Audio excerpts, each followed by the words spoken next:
Hello friend, welcome back to H T tutorial YouTube channel. Friends, हम लोग science के practice set को solve कर रहे हैं, जो इसका 8वां पार्ट है। और इसके पहले का जो 7 पार्ट है वो भी वीडियो काफ़ी हेल्पफुल साबित होगा आप लोग के लिए। अगर आप देखते हैं, उसको आप लोग देखना चाहते हैं तो प्लेलिस्ट में जाकर के देख सकते हैं, जो आपके सभी कॉम्पिटिटिव एग्ज़ाम के लिए, ठीक है, बहुत ही महत्वपूर्ण होगा। और जो लोग सुपर टेट की तैयारी करते हैं उनके लिए भी काफ़ी ये वीडियो हेल्प करने वाला है। तो वीडियो को अंत तक जरूर देखिएगा और सभी प्रश्न को जो है तैयार कर लीजिएगा। तो चलिए प्रश्न की ओर बढ़ते हैं और आज का पहला प्रश्न देखते हैं। पहला प्रश्न है आज का, आयोडीन की कमी से होने वाली बीमारी का नाम बताएं। तो आयोडीन की कमी से कौन सी बीमारी होती है? 4 ऑप्शन आपके दिए गए हैं। थायराइड कैंसर, थायराइड नोड्यूल, सी है गोइटर, डी है थायरोइडाइटिस। तो कौन सा ऑप्शन सही हो जाएगा?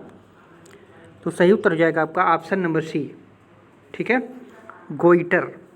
गोइटर को अगर देखा जाए तो घेघा, आप लोग घेघा सुने होंगे, इसी घेघा को ही गोइटर कहा जाता है, ठीक है। तो आयोडीन की कमी से जो है घेघा नामक रोग होता है और घेघा को ही गोइटर कहा जाता है, ठीक है। और आयोडीन की कमी से यह रोग होता है। और आयोडीन की कमी से जो गर्भपात होता है महिलाओं में, शारीरिक विकास में रुकावट, मृत बच्चा जहाँ जहाँ पैदा होता है, ठीक है, काम करने में थकावट, विकलांगता, मंदबुद्धि, ठीक है, बौनापन जो होता है, बौने जो लोग होते हैं, और भेगापन जो मतलब कम सुनते हैं, ठीक है। तो ये सारे बीमारी जो है आयोडीन की कमी से ही होती है, ठीक है। तो इन सभी पॉइंट्स को याद रखिएगा। कोई भी बीमारी रख देगा तो उसमें पूछेगा कि आयोडीन की कमी से होने वाली बीमारी कौन कौन से हैं, तो इन सभी को जो है आप लोग याद रखिएगा। तो इसमें जो है करेक्ट आंसर आपका है ऑप्शन नंबर सी। दूसरा नंबर प्रश्न है, विटामिन B6 का रासायनिक नाम क्या है? ठीक है, विटामिन B6 का रासायनिक नाम क्या है? तो नंबर 1 में है राइबोफ्लेविन, दूसरा है थायमिन, तीसरा है पायरिडॉक्सिन, चौथा है रेटिनॉल। तो कौन सा ऑप्शन सही हो जाएगा? तो तीसरा ऑप्शन इसमें आपका सही हो जाएगा। विटामिन B6 का नाम है पायरिडॉक्सिन, ठीक है। तो तीसरा ऑप्शन इसमें सही हो जाएगा। कुछ विटामिन के नाम आपको हम यहाँ दिखाते रहे हैं, उनको याद कर लीजिएगा, ठीक है। इधर विटामिन के नाम है और रासायनिक नाम है। तो विटामिन ए का रासायनिक नाम है रेटिनॉल, ठीक है। विटामिन B1 का रासायनिक नाम है थायमिन, ठीक है। और विटामिन B2 का नाम है राइबोफ्लेविन, ठीक है। विटामिन B2 का नाम है राइबोफ्लेविन। विटामिन 3 का नाम है निकोटिनेमाइड, ठीक है, निकोटिनेमाइड। विटामिन B5 का नाम है पैंटोथेनिक अम्ल, ठीक है। और विटामिन B6 हम लोगों से पूछा था, तो पायरिडॉक्सिन है, ठीक है। विटामिन B6 का यही हमसे पूछा गया है प्रश्न में, तो पायरिडॉक्सिन है।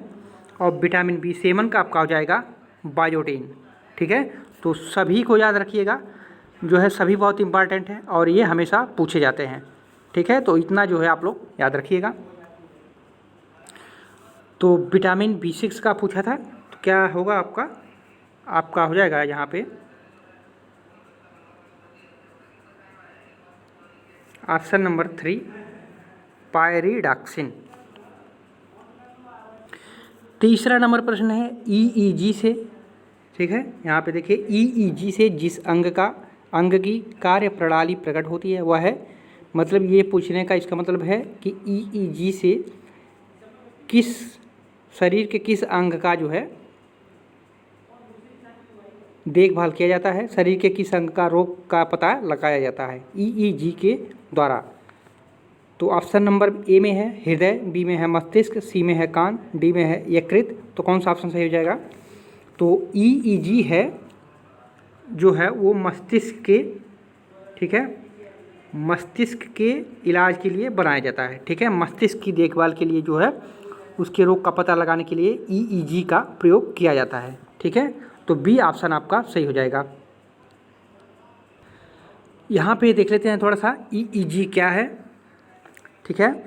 एक इलेक्ट्रोएन्सेफेलोग्राम, ठीक है, इलेक्ट्रोएन्सेफेलोग्राम EEG एक टेस्ट है जो मस्तिष्क में विद्युत गतिविधि का मूल्यांकन करता है। मस्तिष्क कोशिका विद्युत आवेगों के माध्यम से एक दूसरे के साथ जो है संवाद करती हैं। इस गतिविधि से जुड़ी संभावित समस्याओं का पता लगाने में जो है मदद के लिए EEG का इस्तेमाल किया जाता है। ठीक है, तो ये मस्तिष्क से संबंधित समस्याओं का पता लगाने के लिए EEG का प्रयोग किया जाता है। ठीक है, तो सही उत्तर हो जाएगा इसमें आपका ऑप्शन नंबर बी, मस्तिष्क। चौथा नंबर प्रश्न है, कैंसर रोग का अध्ययन कहलाता है। तो कैंसर रोग का अध्ययन क्या कहलाता है? ऑप्शन नंबर ए में है ऑर्गेनोलॉजी, बी में है हीमोलॉजी, सी में है कोस्टोलॉजी, डी में है कार्डियोलॉजी। तो कौन सा ऑप्शन सही हो जाएगा? तो इसमें से कोई आंसर आपका नहीं सही होगा। ठीक है, इसमें से कोई आंसर नहीं सही हो रहा आपका, तो सही उत्तर हो जाएगा इसका ओकोलॉजी। ओकोलॉजी, ठीक है, ओकोलॉजी के द्वारा जो है कैंसर रोग का अध्ययन किया जाता है। ठीक है, तो सही उत्तर आपका हो जाएगा ओकोलॉजी। ठीक है, इसमें ओकोलॉजी दिया नहीं है, ऑर्गेनोलॉजी कर दिया है, इसी वजह से ये गलत है। ठीक है, तो ओकोलॉजी आपका सही हो जाएगा। पांचवा नंबर प्रश्न है, शरीर में सबसे लंबी कोशिका कौन सी होती है? तो चार ऑप्शन दिए हैं, कोशिका तंत्र, तंत्रिका कोशिका, बाहरी कोशिका, आंतरिक कोशिका।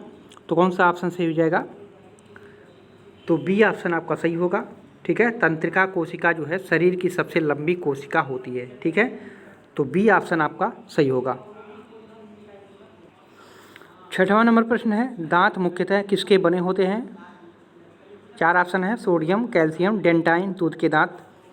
तो कौन सा ऑप्शन सही हो जाएगा? तो सही उत्तर हो जाएगा आपका ऑप्शन नंबर सी, डेंटाइन का। ठीक है, जो दांत बनते हैं, जो दांत हमारे मुंह में होता है, ठीक है, वो डेंटाइन के बने होते हैं। यहाँ पर थोड़ा सा देख लेते हैं। दांत या मुंह जबड़ों में स्थित छोटे सफ़ेद रंग की संरचना है जो बहुत ही कशेरुकी प्राणियों में पाया जाता है। दांत अस्थियों, हड्डी के नहीं बने होते, बल्कि अलग अलग घनत्व की कठोरता के ऊतकों से बने होते हैं। ठीक है, जिसे जो है डेंटाइन कहा जाता है। ठीक है, डेंटाइन। मानव मुखड़े की सुंदरता बहुत कुछ दंत या दांत पद पर निर्भर करती है। तो जो दांत बने होते हैं वो डेंटाइन, इसको याद रखिएगा, बहुत ही इंपॉर्टेंट है। सातवां नंबर प्रश्न है, किस जंतु की आकृति जो है चप्पल के समान होती है? किस जंतु की आकृति जो है चप्पल के समान होती है? ऑप्शन ए में है पैरामीशियम, कवक, घेघा, कोशिका। तो कौन सा ऑप्शन सही हो जाएगा? तो सही उत्तर हो जाएगा आपका ऑप्शन नंबर ए। ठीक है, ए आपका सही हो जाएगा, पैरामीशियम। पैरामीशियम जो होता है वो चप्पल की आकृति का दिखता है। ठीक है, ऐसे करके बना रहता है। ठीक है, तो ए ऑप्शन आपका इसमें सही हो जाएगा। ये देख सकते हैं आप लोग, ये जो फिगर है ये पैरामीशियम का है। ठीक है, पैरामीशियम का है। तो पैरामीशियम जो होता है वो चप्पल की आकृति का बना हुआ दिखाई देता है। आठवां नंबर प्रश्न है, किस पदार्थ में प्रोटीन नहीं पाया जाता है? यहाँ पे नहीं पूछा है। ठीक है, किस पदार्थ में प्रोटीन नहीं पाया जाता है? ये है चावल, गेहूँ, दाल, सब्जी। तो किस में नहीं पाया जाता है प्रोटीन? तो चावल में प्रोटीन नहीं पाया जाता है। ठीक है, तो ए ऑप्शन आपका इसमें सही हो जाएगा। नौवां नंबर प्रश्न है, मानव शरीर का सर्वाधिक कोलेस्ट्रॉल बनाने वाला स्थान कौन सा है? ठीक है, कोलेस्ट्रॉल बनाने वाला स्थान कौन सा है शरीर में? सबसे ज़्यादा जो कोलेस्ट्रॉल बनाता हो, तो यकृत है, आमाशय है, धमनी है, कोशिका है। तो कौन सा सही हो जाएगा? तो ए सही हो जाएगा आपका। ठीक है, यकृत में 25% कोलेस्ट्रॉल बनता है। ठीक है, शरीर में जो यकृत होती है उसमें जो है 25% कोलेस्ट्रॉल सबसे अधिक बनता है। ठीक है, तो ए नंबर ऑप्शन आपका सही हो जाएगा। फ्रेंड्स, अगर वीडियो अच्छा लग रहा हो तो चैनल को सब्सक्राइब, लाइक, अपने दोस्तों में शेयर जरूर कीजिएगा और बेल आइकन को प्रेस कर लीजिएगा ताकि आने वाले वीडियो का नोटिफिकेशन आप सभी को मिल सके। 10वां और अंतिम प्रश्न है आज का, शरीर का तापमान कहाँ पे नियंत्रित होता है? ठीक है, शरीर का तापमान जो है कहाँ पे नियंत्रित होता है? तो ए में है प्लीहा, आमाशय, धमनी, हाइपोथैलेमस। तो कौन सा ऑप्शन सही हो जाएगा? तो डी हो जाएगा आपका सही, हाइपोथैलेमस। ठीक है, ये जो है मस्तिष्क में पाया जाता है। ठीक है, मस्तिष्क में ये पाया जाता है हाइपोथैलेमस। वहीं पे जो है पूरे शरीर का जो ताप क्रम रहता है, वहीं पे जो है उसको नियंत्रित किया जाता है हाइपोथैलेमस में। ठीक है, ये जो है मस्तिष्क में होता है। ठीक है, तो डी ऑप्शन आपका सही हो जाएगा। तो फ्रेंड्स, ये रहे महत्वपूर्ण 10 प्रश्न। वीडियो कैसा लगा? अच्छा लगा हो तो चैनल को सब्सक्राइब लाइक जरूर कीजिएगा। पूरा वीडियो देखने के लिए आप सभी को धन्यवाद।